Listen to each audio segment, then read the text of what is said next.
बोलिए प्रेम से श्री सद्गुरु महाराज की जय। एक बार हम लोग बुलंद आवाज में जय जयकार करें। श्री सद्गुरु महाराज की जय। अखंड मंडलाकारं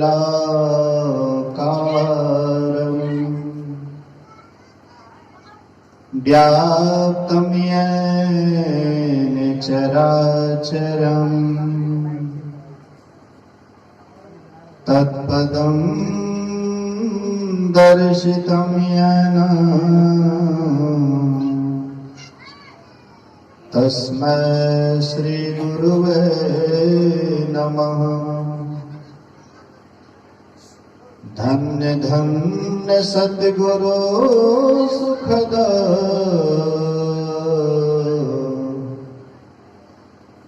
महिमा कही ना जाए।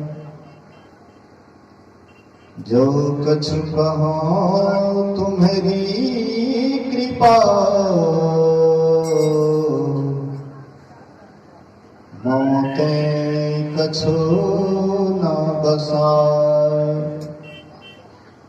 सर्वत्र सर्वदा वर्तमान सद्गुरु महाराज जी के पावन चरणों में कोटि कोटि नमन। उपस्थित गुरुजन, धर्म प्रेमी सत्संगी बंधुओं, पूजनीय माताओं तथा भक्तिमती बहनों, एक बार मैं सबसे आग्रह करूंगा कि सब कोई थोड़ा आसन लगा करके बैठिए। आप लोग ऐसे बैठे हुए हैं जैसे घोड़ा के पास बैठता है। घुड़ के पास बैठता आग तापने के लिए।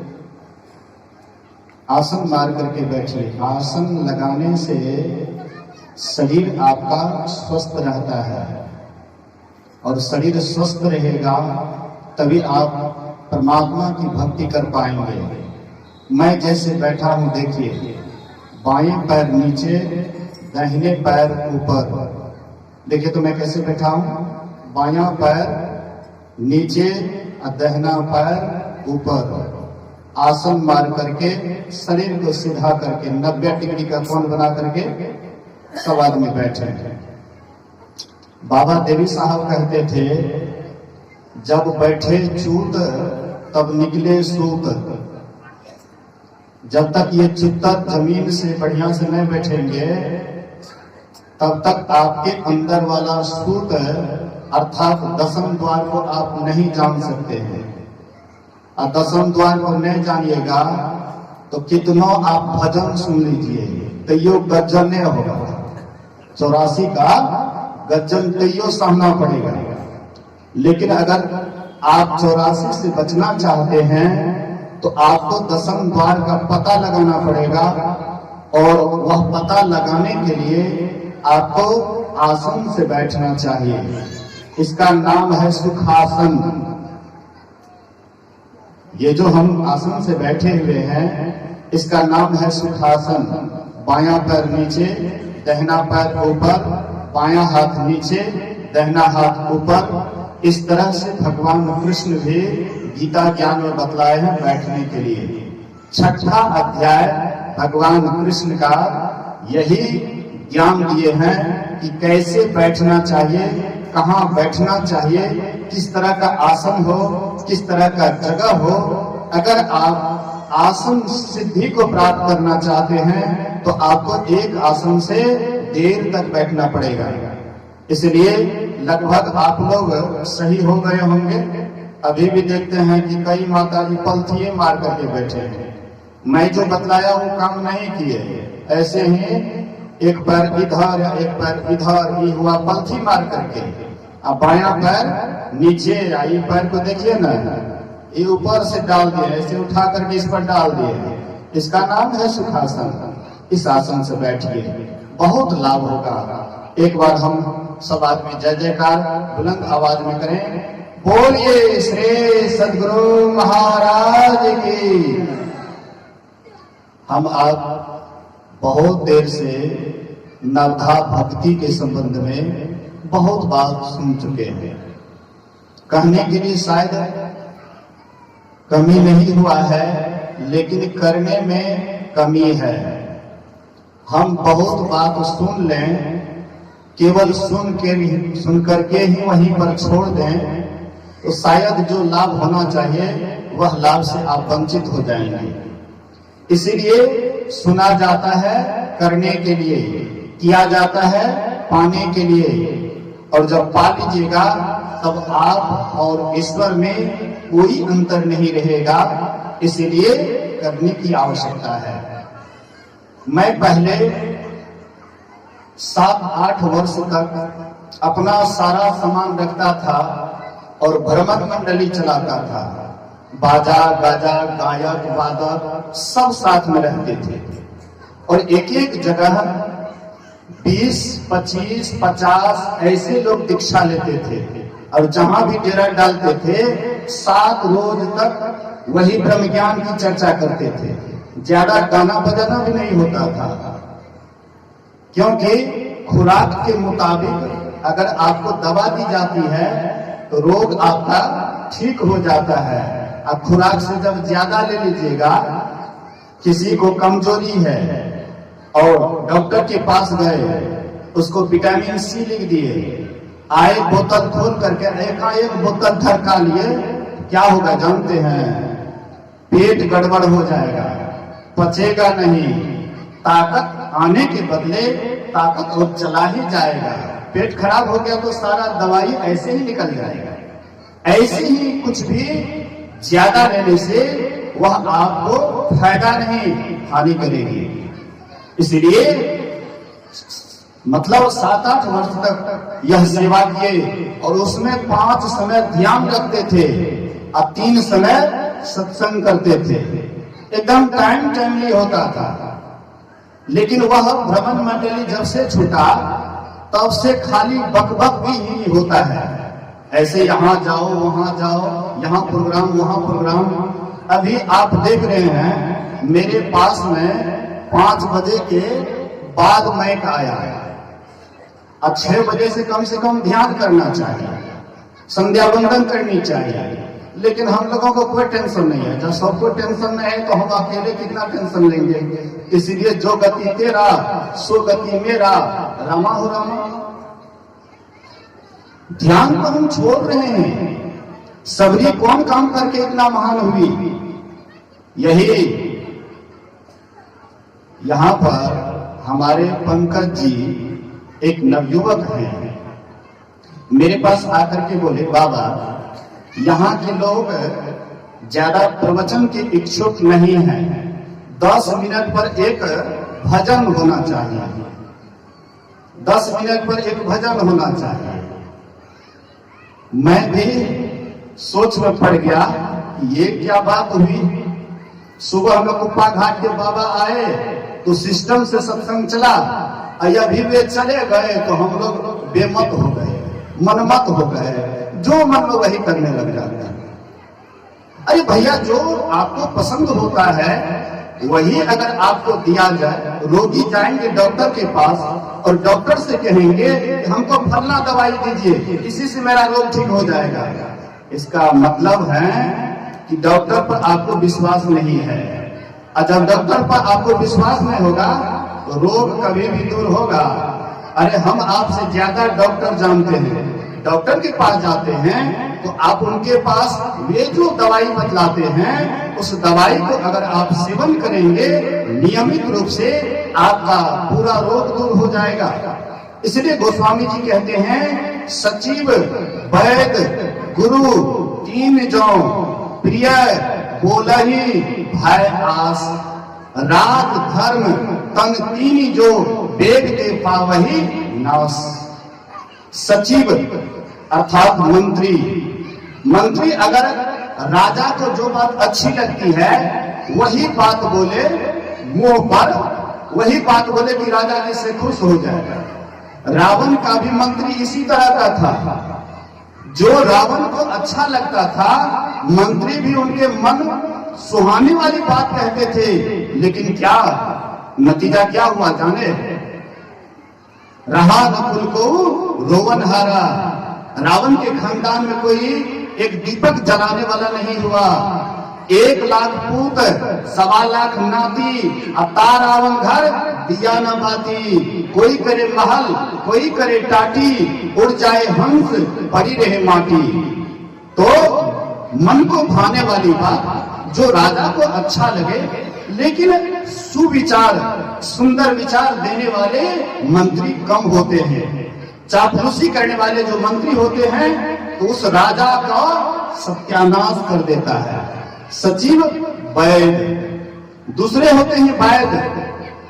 वैद्य जब किसी का इलाज करते हैं तो देखते हैं कि इसको कौन सा रोग है। वैद्य भी 3 तरह के होते हैं। एक वैद्य होता है, आपके पास आए, आपके रोग को देख लिए और दवा बतला दिए कि आप ये दवा का सेवन कीजिएगा, आपका रोग ठीक हो जाएगा। दूसरे वैद्य वे होते हैं, जब आपको देखते हैं कि आप दवा का सेवन नहीं करते हैं तो फुसला करके, मीठी मीठी बात करके उनको खिलाने का कोशिश करते हैं। तीसरे वैद्य वे होते हैं, देखते हैं कि ये मेरी दवा को नहीं सेवन कर रहे हैं, मैंने जो इनको दवा दी है इसका सेवन नहीं कर रहे हैं, तो जबरदस्ती उनके छाती पर चढ़ जाते हैं और जबरदस्ती उनके मुंह में घुसियाते हैं, ठलियाते हैं, जबरदस्ती खिलाते हैं। और जब वही खाता है तो वह निरोग हो जाता है। तब सोचते हैं कि वैद्यराज बड़े अच्छे थे। सचिव वैद्य गुरु, गुरु भी ऐसे होते हैं। 3 तरह के गुरु भी होते हैं।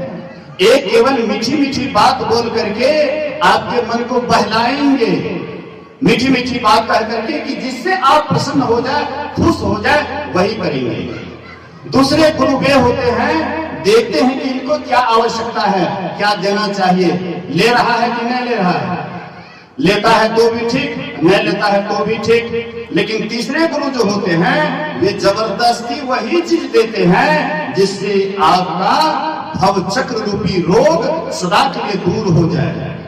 ऐसे जो गुरु होते हैं वे महापुरुष होते हैं, संत होते हैं। गुरु महाराज जी जिस समय में प्रचार करते थे उस समय में पैदल चल चल करके प्रचार करते थे और केवल ब्रह्म ज्ञान ही देते थे। बिंदु ध्यान विधि, नाद ध्यान विधि, सरल सरल जग में प्रचारी। गुरु महाराज कभी कभी अपने बात कहते थे कि मैं ज्यादा कथा कहानी नहीं जानता हूँ। बोलिए श्री सद्गुरु महाराज की जय। मैं माँ बहनों से अनुरोध करूंगा कि थोड़ा धैर्य धारण करके बैठें, उठ बैठ ना करें। प्रवचन के बीच में जब उठ बैठ करते हैं इससे दूसरे का भी ख्याल बटाता है, इसलिए शांत होकर के स्थिर होकर के बैठें। एक बार जयकार करें, बोलिए श्री सद्गुरु। तो गुरु महाराज जी जिस समय में पैदल चल चल करके प्रचार करते थे, सार ज्ञान देते थे जिससे लोगों का उद्धार होगा, जिससे लोगों का कल्याण होगा। क्या गुरु महाराज जी भागवत कथा नहीं कर सकते थे? आज जगह जगह पर लोग भागवत कथा करते हैं और कहते हैं भागवत कथा से परम कल्याण हो जाएगा। जो 2 बार 3 बार भागवत कथा कर लेंगे उसको मोक्ष मिल जाएगा। तो गुरु महाराज जी नहीं जानते थे, क्या उनके पास में कोई चीज की कमी थी, जानकारी की कमी थी? और गुरु महाराज जी कहानी नहीं जानते थे। अरे गुरु महाराज जी से बढ़ करके और कौन जानने वाले होंगे? लेकिन गुरु महाराज जी कभी कभी उदाहरण देने के लिए, कभी कभी श्रोता के दिमाग में यह बात अंट जाए, इसलिए कभी कभी उदाहरण देते थे। कोई कोई छोटा छोटा प्रसंग में छोटी छोटी कहानी कहते थे। तो इसीलिए हम आपको भी सार ज्ञान को जानना है, असली ज्ञान को जानना है। जो संत मत का निचोड़ ज्ञान है उसको जानिए। संत मत से आप ऐसा नहीं सोचिएगा कि ये मैं ही मत है। बहुतों के मन में होता होगा कि महात्मा लोग मैं ही मत चलाते हैं, जैसे कबीर मत है, जैसे रामानंदी मत है, जैसे नानक मत है, दादू मत है, बहुत सारे संसार में मत हैं। वैसे आपके मन में होगा कि ये लोग मैं ही मत चलाते हैं। लेकिन कहीं भी कोई भी किताब में आप दिखा दीजिए यह मैं ही मत है, तो शायद आपकी बात को हम मान जाएंगे, लेकिन ये मेरी मत नहीं है।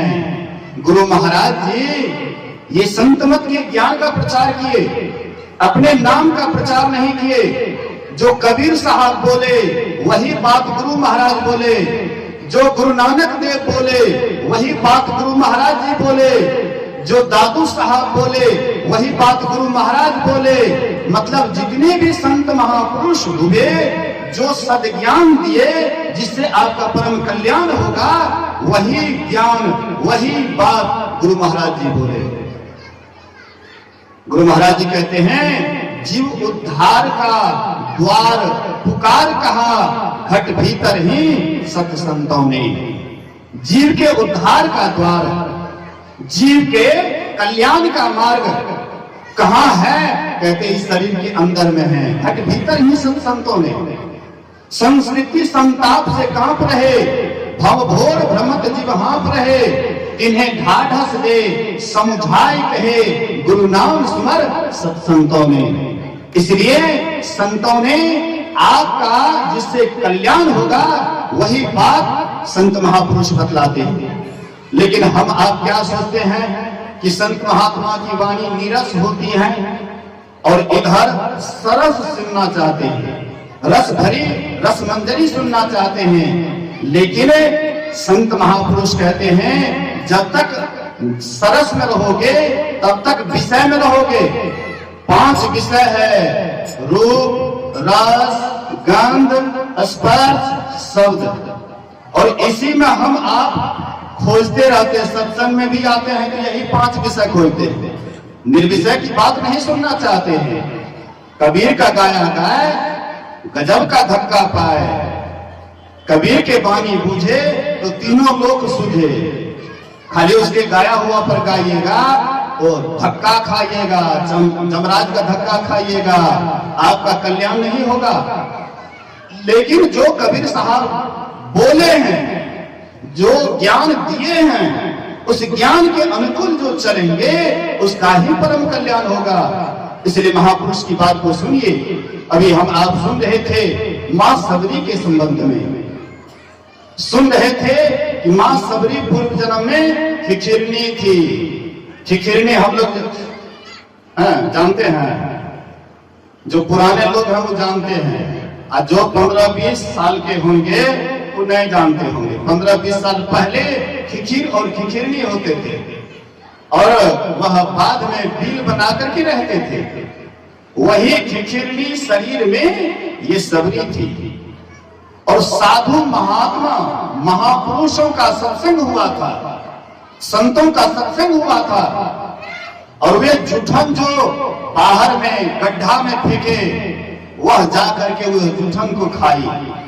परिणाम होता है महापुरुष के जूठन खाने का परिणाम होता है कि वह सीधे एक राजा के यहाँ राजकन्या होकर के जन्म लेती है, राजा की बेटी होकर के जन्म लेती है, युवा होती है, शादी होता है, राजकुमार से वहां जाती है, लेकिन भक्ति का संस्कार वह खिखिरने वाला शरीर में ही पड़ जाता है।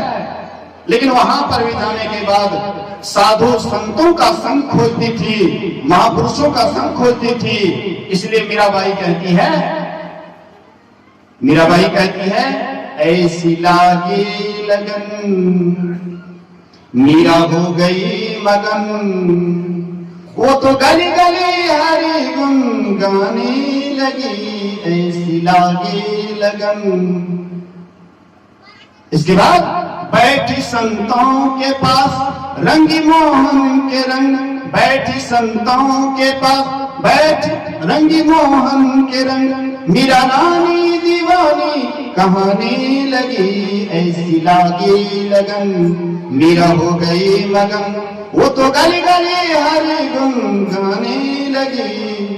साधु संतों के संग में बैठती थी, कुसंग में नहीं बैठती थी, चौक चौराहे पर नहीं बैठती थी, नेताओं के साथ में नहीं बैठती थी, अन्य संसारिक लोगों के साथ में नहीं बैठती थी। जब भी बैठती थी साधु के संग में बैठती थी, महापुरुषों के संग में बैठती थी, और मन सदा हरि रंग में लगा हुआ रहता था।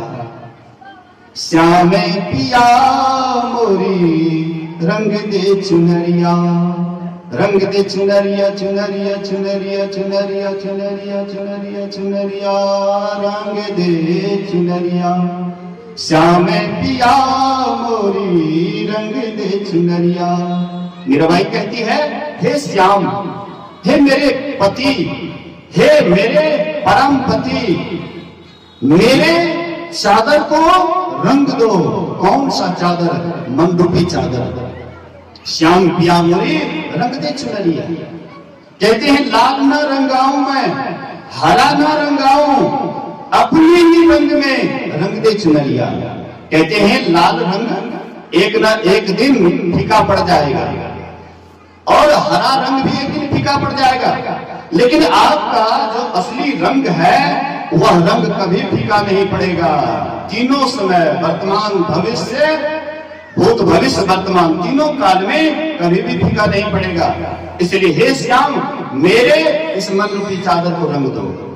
तो वह बैठी साधु के संग में, लेकिन हर हमेशा उसका मन संतों के, महापुरुषों के, भगवंत के रंग में ही रंगा हुआ रहता था। परिणाम क्या होता है? राना ने विषे दिया, मानो अमृत पिया। राना ने विषे दिया, मानो अमृत पिया। मीरा सागर में सरिता समाने लगी, ऐसी लागी लगन, मीरा हो गई मगन। वो तो गली गली हरि गुण गाने लगी। उनके देवर राना को अच्छा नहीं लगता था कि बड़े घर की बेटी होकर के, राजपूत होकर के, राजपुतानी होकर के, राजकुमारी होकर के ये साधु संतों के संग में जाती है, सत्संग में जाती है, ये तो प्रतिष्ठा पर पड़ता है। इसीलिए हम आप भी देखते हैं, बड़े घर के जो लोग हैं ये सत्संग से एलर्जी करते हैं, सत्संग में जाना नहीं चाहते हैं। हाँ, लेकिन घर में टीवी की व्यवस्था कर देते हैं, मोबाइल की व्यवस्था रहती है, उसमें अश्लील फोटो देखते हैं, अश्लील पिक्चर देखते हैं, वह उनको बड़ा बढ़िया लगता है। लेकिन साधु संतों के संग में जाने में बड़ी लज्जा होती है। इसलिए कबीर साहब को कहना पड़ा, बड़े घर की बड़ी बहुरिया सत्संग में नहीं आए, अते ही कारण कुटिया भयो घर घर डंटा खाए। बड़े घर की बड़ी बहुरिया है, सत्संग में नहीं आते हैं, इसी के कारण से अगला जो जन्म होगा आपको कुतिया वाला शरीर मिलेगा, और जिधर भी जाइएगा तो 2-4 डंटा जरूर लगेंगे। इसलिए साधन हो जाइए, साधु संतों का संग कीजिए।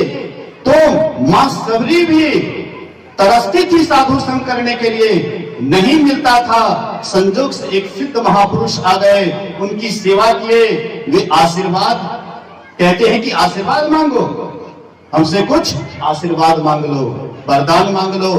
वे वरदान में क्या मांगती है कि कुरूप होकर के जन्म लो, किसी नीच कुल में जन्म लो और स्त्री होकर के जन्म लो। कहते हैं कि ये तुम शाप मांगती है कि ये वरदान मांगती है? अरे ये तो एक शाप के समान है।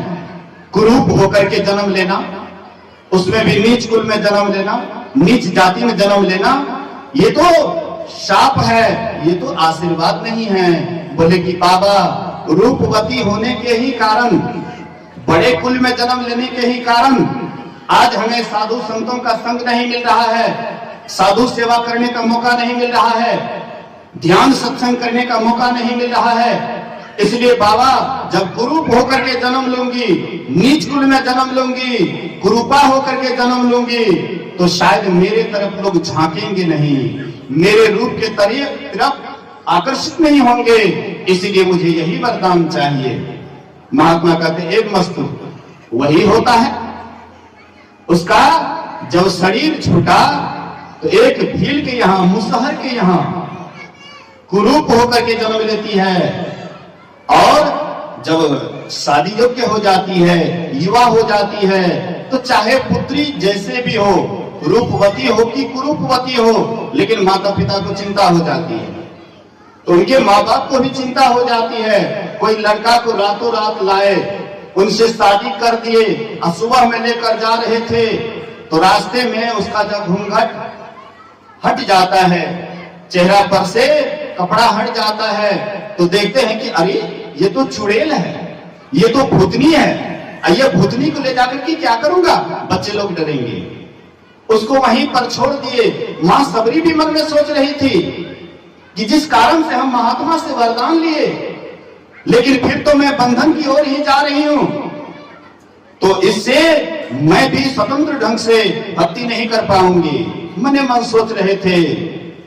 परिणाम होता है उनके पति देव थोड़ा आगे पीछे हुए, भाग गए और सबरी वही उसी जंगल में रहने लगी, झाड़ी में छिप करके रहने लगी। महात्मा लोग जिस रास्ते से जाते थे उस पर झाड़ू लगाती थी, साफ सुथरा करती थी। संजोग से वह महात्मा जो मतंग ऋषि थे उनके आश्रम पर जाती है। 12-1 बजे रात को जाती थी, सब सेवा सुरक्षा करके और फिर 2-3 बजे तक में लौट आती थी। रोज रोज यही करते थे। एक दिन मतंग ऋषि कहते हैं कि कौन आता है और रात में सेवा करके चला जाता है, तो पहरा करने लगे। एक शिष्य उनको पकड़ करके ले गए, बोले कि गुरुदेव यही आती थी और सेवा करके चली जाती थी। तो वे कहते हैं कि छोड़ दो इसको, ये बहुत बड़ी भक्ति नहीं है। बेटी इसी कुटिया में रहो, राम भगवान का जन्म हो गया है और वे तुमको दर्शन देने के लिए इसी कुटिया में आएंगे। मां सबरी 1-2 वर्ष नहीं, 100-200 साल नहीं, बल्कि 14,000 वर्ष तक एक टक भगवान के तरफ देखती रह गई। रोज रोज निहारती थी, आज भगवान आएंगे। जब नहीं आते भगवान, निराश कभी नहीं हुई। दिनों दिन उनके अंदर भक्ति बढ़ते गए। होते होते जब वह समय आता है, राम भगवान आए और कहते हैं, हे सबरी, मैं तुमसे खुश हूं, प्रसन्न हूं। इसलिए मां सबरी के पास भगवान राम कहते हैं, मां सबरी कहती है, हे प्रभु, मैं आपकी स्तुति किस तरह से करूं? मैं तो नीच जाति की हूं, भिलनी हूं, नीच जाति की हूं, भिलनी हूं और बुद्धि भी मेरी मंद है। मैं अधम हूं, अधम से भी अधम हूं और उसमें भी मैं नारी हूं। राम भगवान कहते हैं, हे भामिनी, कह रघुपति सुन भामिनी बाता, मानव एक भगति कर नाता। हे भामिनी, मेरी बात सुन, मैं केवल भक्ति का नाता मानता हूं। कोई जाति में बड़े हैं, कुल में बड़े हैं, धनवान है, गुणवान है, विद्वान है, लेकिन उनके अंदर भक्ति नहीं है, वह किस तरह से सोचता है जानते हैं? कोई नारी है, नारी को खूब बढ़िया से वस्त्र पहना दीजिए, जेवर जात भी खूब बढ़िया से पहना दीजिए, लेकिन उसका नाक काट लीजिए सूर्पनखा की तरह, वह कितना बढ़िया लगेगा। मतलब नारी के श्रृंगार नाक से ही निखरती है। और जिस नारी का नाक नेपालनी की तरह थकचा हुआ है, पहनी की तरह थकचा हुआ है, तो रंग चाहे कितना ही गोरा हो, लेकिन वह रूप देखने में अच्छा नहीं लगता है।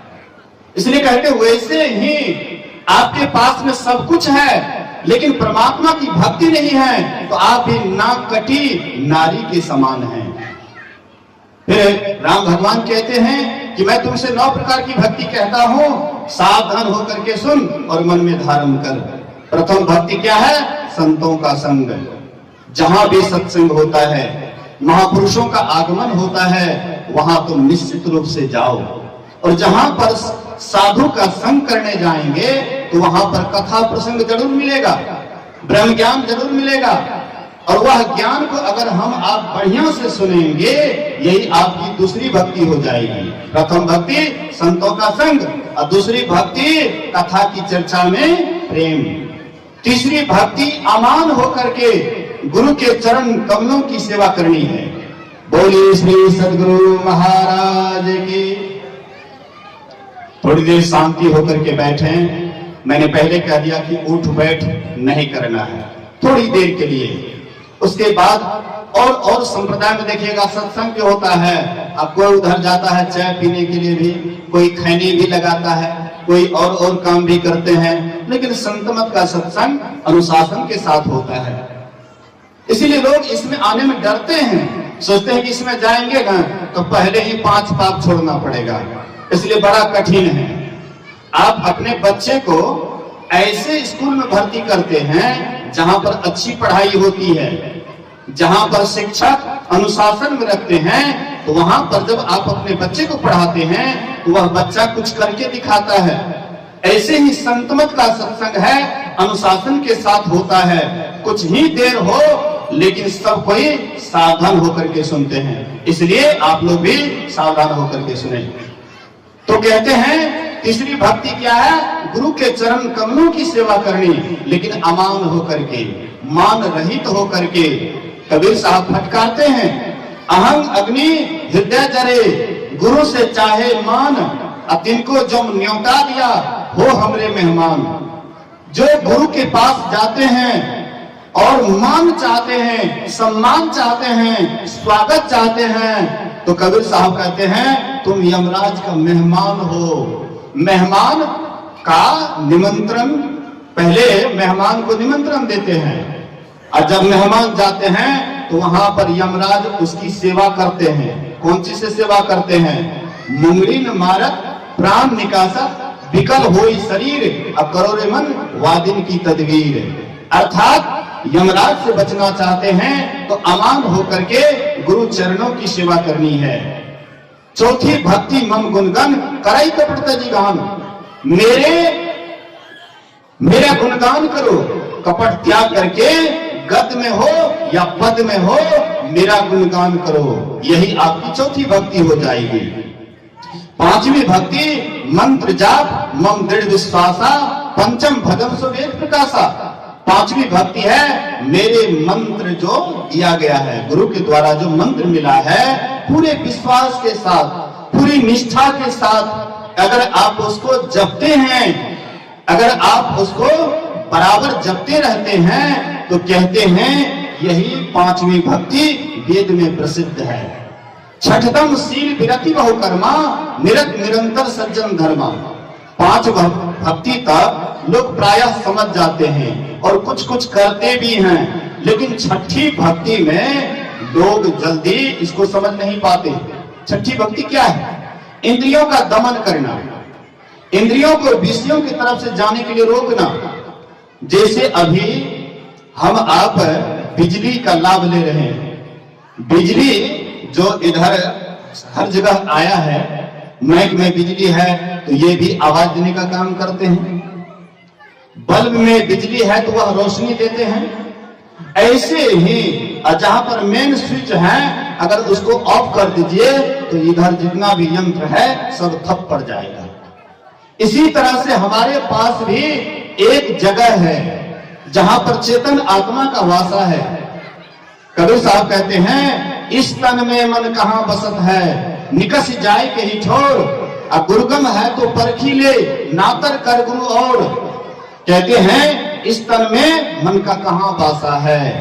अगर तुमको अच्छे गुरु मिले हैं तो उससे जानो समझो इस शरीर में मन का कहां वासा है। अगर तुमको नकली गुरु मिला है तो तुमको ये रास्ता नहीं बताएंगे, ये रहस्य नहीं बताएंगे। तो कबीर साहब कहते हैं नैनो माही मन बसै, निकस जाए नो ठोर, गुरुगम भेद बताइया।